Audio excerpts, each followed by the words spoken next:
ભારતના ઇતિહાસમાં જ્યારે પણ વીરતાની વાત આવે ત્યારે મોટે ભાગે પુરુષ રાજાઓના નામ લેવાય છે. પણ ગુજરાતની ધરતીનો ઇતિહાસ કંઈક અલગ છે. અહીં સ્ત્રીઓ માત્ર જોહર એટલે કે બલિદાન કરવા માટે નથી ઓળખાતી, પણ હાથમાં તલવાર લઈને દુશ્મનોના માથા વાળવા માટે પણ ઓળખાય છે. વાત છે 12મી સદીના સુવર્ણ ગુજરાતની. ત્યારે દિલ્હી નહીં પણ અણહિલવાડ પાટણ ભારતનું સૌથી શક્તિશાળી અને સમૃદ્ધ કેન્દ્ર હતું. સોલંકી વંશનું શાસન હતું, જ્યાંની પ્રજા સુખી હતી અને તિજોરીઓ સોનાથી છલકાતી હતી. પણ કહેવાય છે કે સોનાની ચમક ચોરોને સૌથી પહેલા દેખાય છે.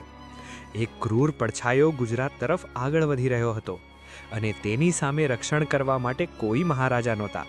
હતી તો માત્ર એક વિધવા રાણી અને તેના ખોળામાં રમતું નાનકડું બાળક. આ ગાથા છે રાજમાતા નાયિકા દેવીની. ઈસવ 1175નો સમય.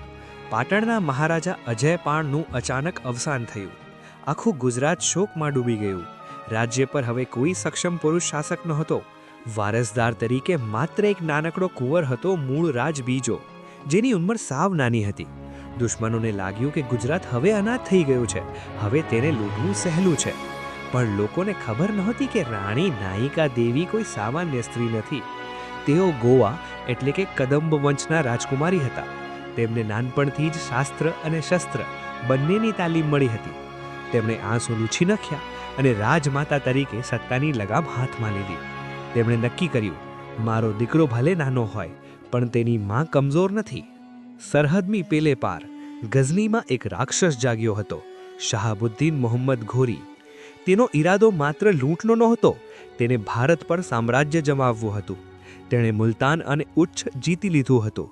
હવે તેની નજર સોનાની ચિડિયા ગુજરાત પર હતી. ગુપ્તચરોએ તેને સમાચાર આપ્યા, બાદશાહ, પાટણ પર હુમલો કરવાનો આ શ્રેષ્ઠ સમય છે. ત્યાં કોઈ રાજા નથી, એક વિધવા સ્ત્રી રાજ કરે છે. ઘોરી જોરથી હસ્યો. તેને લાગ્યું કે એક સ્ત્રી તેની સામે શરણાગતિ સ્વીકારી લેશે. તેણે એક દૂત મોકલ્યો અને સંદેશો કહ્યો કે રાણીને કહો કે જો તે પાટણનો ખજાનો અને પોતાનું રાજ્ય મને સોંપી દે તો હું કોઈનું લોહી રેડ્યા વગર પાછો જતો રહીશ. ઘોરીનો દૂત પાટણના દરબારમાં આવ્યો. તેણે ઘોરીની ધમકી સંભળાવી. દરબારમાં સોપો પડી ગયો.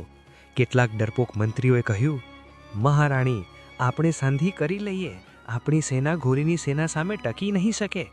પણ ત્યારે સિંહાસન પરથી સિંહણ જેવી ગર્જના સંભળાઈ. રાણી નાયિકા દેવી ઊભા થયા. તેમની આંખોમાં અંગારા હતા. તેમણે દૂતને કહ્યું કે જઈને તારા બાદશાહને કહી દેજે કે આ ગુજરાત છે, અહીં અમે સોનું આપી શકીએ છીએ પણ સ્વાભિમાન નહીં.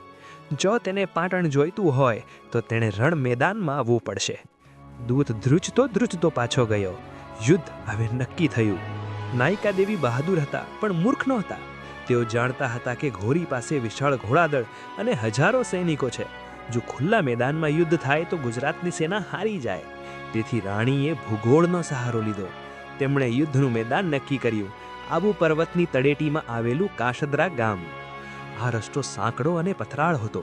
અહીં ઘોરીના ઘોડાઓ દોડી ન શકે અને તેની સેનાની ભીડ જ તેની મુસીબત બની જાય. નાયિકા દેવીએ નાડોલ, ઝાલોર અને આબુના પરમાર રાજાઓને પણ મદદ માટે બોલાવ્યા. બધા રાજપૂતો એક થઈ ગયા. દિવસ ઉગ્યો, જેનો ઇતિહાસ રાહ જોઈ રહ્યો હતો. એક તરફ મોહમ્મદ ઘોરીની આધુનિક સેના અને બીજી તરફ માતૃભૂમિ માટે મરી ફેટવા તૈયાર ગુજરાતીઓ. જ્યારે રાણી નાયિકા દેવી રણમાં ઉતર્યા ત્યારે ઘોરી જોતો જ રહી ગયો. હાથમાં ખુલ્લી તલવાર અને ખોળામાં બાંધેલો નાનકડો રાજા મૂળરાજ. જય મહાકાળી ના નાદ સાથે યુદ્ધ શરૂ થયું. નાયિકા દેવીની વ્યૂહરચના કામ કરી ગઈ. સાંકડા પહાડી રસ્તામાં ઘોરીના સૈનિકો ફસાઈ ગયા. ઉપરથી ગુજરાતી સૈનિકોએ પથ્થરો અને તીરોનો વરસાદ કર્યો. રાણી તણચંડી બનીને તૂટી પડ્યા. બાળક મૂળરાજ પણ આ યુદ્ધનો સાક્ષી હતો. ઘોડાઘૂંડ યુદ્ધ જામ્યું. ગુજરાતી હાથીઓએ ઘોરીની સેનાને કચડી નાખી. મોહમ્મદ ઘોરી પોતે ઘાયલ થયો. તેને સમજાયું નહીં કે આ શું થઈ રહ્યું છે. તેને લાગ્યું કે જો બીજી પળે અહીં રોકાયો તો આ વિધવા તેનું માથું વાડી લેશે. દુનિયા જીતવા નીકળેલો બાદશાહ પૂંછડી દબાવીને ભાગ્યો. એટલી ખરાબ રીતે ભાગ્યો કે તેણે પાછળ વળીને પણ ન જોયું. તેના કેટલાય સૈનિકો પાણી વગર રણમાં મરી ગયા. નાયિકા દેવી જીતી ગયા. એક માતા જીતી ગઈ. ઇતિહાસકારો લખે છે કે કાસદરાની એ હાર ઘોરીને આખી જિંદગી યાદ રહી. એ હારનો બાર એટલો ભયાનક હતો કે તે પછીના 14 વર્ષ સુધી ઘોરીએ ગુજરાત તરફ જોવાની હિંમત ન કરી. જ્યારે તેણે ફરી ભારત પર હુમલો કર્યો પૃથ્વીરાજ ચૌહાણ સામે, ત્યારે તેણે રસ્તો બદલી નાખ્યો અને પંજાબ થઈને આવ્યો. રાણી નાયકા દેવીએ ભારતને એક મોટા વિનાશમાંથી બચાવી લીધું હતું. આજે આ વીરાંગનાનું નામ ઇતિહાસના પાનાઓમાં ક્યાંક ખોવાઈ ગયું છે, પણ જ્યાં સુધી ગુજરાતની ધરતી રહેશે ત્યાં સુધી કાસદરાના પથ્થરો નાયકા દેવીની વીરતાને સાક્ષી પૂરશે.